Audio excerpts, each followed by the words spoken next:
ఆవుల కాపరి అప్పటి వరకు కూడా ఆవే తన చెప్పు చేతుల్లో ఉందనుకున్నాడు.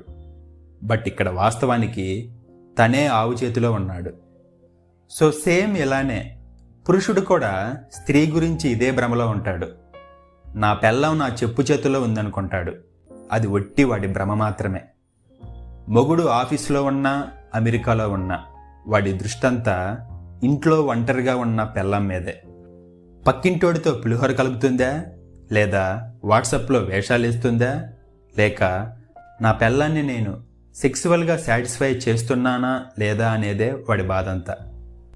కానీ స్త్రీ ఎప్పుడూ కూడా ఇన్ని విధాలుగా పురుషుడి గురించి ఆలోచించదు. తనెప్పుడు తన ముందున్న ప్రాబ్లమ్స్ గురించి, తన పరిస్థితి గురించే ఆలోచిస్తుంది. నిజానికి స్త్రీలలో కూడా ఒక అపోహ ఉంది. మగాళ్ళు మమ్మల్ని వాడుకొని వదిలేస్తారనుకుంటారు. అది కొంత నిజం, కొంత అబద్ధం.